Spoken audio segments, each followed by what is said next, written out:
সিজনের প্রথম কদবেল মাখা বানাচ্ছি আজকে। হ্যালো এভরিওয়ান, আসসালামু আলাইকুম। কেমন আছেন সবাই? আশা করছি সবাই অনেক ভালো আছেন আর মজার মজার শীতকালীন খাবারগুলো উপভোগ করছেন। তো এই তো আজকে একটা কদবেল নিয়ে নিলাম আর এটি ফাটানোর চেষ্টা করছি, দেখা যাক ভেতরে কী অবস্থা। তো ফাইনালি আমি এটি দ্বিখণ্ডিত করে ফেললাম আর দেখতেই পাচ্ছেন কতটা সুন্দরভাবে এই কদবেলটা পেকেছে। এটি মূলত আমাকে একজন খেতে দিয়েছিল, একদমই গাছ পাকা কদবেল। সাধারণত এরকম গাছ পাকা কদবেল তো অ্যাভেলেবল থাকে না বাজারে, দেখা যায় যে অনেক সময় কাঁচা পাওয়া যায়। তো যাই হোক, আমার ভাগ্যটা ভালো, এই সিজনে প্রথম কদবেল মাখা খাচ্ছি, আবার সেটা একদম গাছ পাকা। তো দেখতে পাচ্ছেন খুব সামান্য কিছু উপাদান দিয়ে আমি এই কদবেল মাখাটা আজকে বানাচ্ছি। আর এটি বের করার জন্য আমি ব্যবহার করছি একটি স্টিলের চামচ। অবশ্যই চামচটা ব্যবহার করবেন, তাহলে কিন্তু আপনার এটি বের করতে খুব বেশি সুবিধা হবে।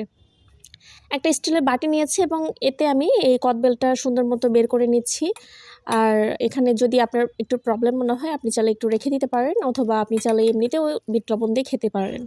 তো এই তো মোটামুটি একটু ম্যাশ করে নিচ্ছি চামচ দিয়ে। আমি হাতটা ইউজ করব না, কারণ আমার হাতে প্রচুর জ্বালা পোড়া করে একটু ঝাল বা অন্য কিছু ম্যাশ করলে। তো যাই হোক, আমি চামচ দিয়ে মোটামুটি কাজটা সেরে নিচ্ছি। আপনারা চাইলে হাত দিয়েও ব্যবহার করতে পারেন বা গ্লাভস পরেও এই কাজটা সারতে পারেন। দিয়ে দিচ্ছি কুচনো ধনিয়া পাতা। আর এটি যেহেতু ফ্রেশ ধনিয়া পাতা, আশা করছি টেস্টটা বেশ ভালো হবে। একটু কাঁচামরিচ কুচি করে নিয়েছি। আপনারা চাইলে এটি হ্যামার দিয়ে বা আপনার হামানদিস্তা দিয়ে সুন্দর মতো থেতলে করে নিতে পারেন। আর একটু দিচ্ছি বিট লবণ। বিট লবণটা অবশ্যই দেওয়ার চেষ্টা করবেন, কারণ কাঁচা লবণটা সাধারণত এই মাখামাখিতে ভালো লাগে না। দিয়ে দিলাম ভাজা জিরা গুঁড়া আর একটু চিনি। চিনিটা পরিমাণ মতো দিবেন আর চেষ্টা করবেন চিনিটা কম খাওয়ার জন্য। এরপর সুন্দর মতো সব কিছু মাখিয়ে নেবার পালা।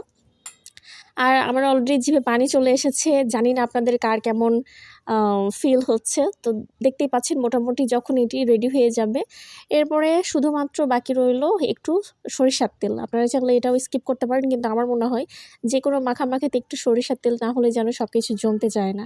তো এরপর সামান্য একটু সরষের তেল দিয়ে দিচ্ছি। আর যেহেতু আমরা ২ জন মানুষ, একটা কদবেল যথেষ্ট। এরপর আমি সুন্দর মতো কদবেলে সার্ভ করে নিলাম। আপনারা চাইলে ছোটো ছোটো বাটিতে এটি সার্ভ করতে পারেন, কিন্তু আমার কাছে মনে হলো যে এটা ইউনিক।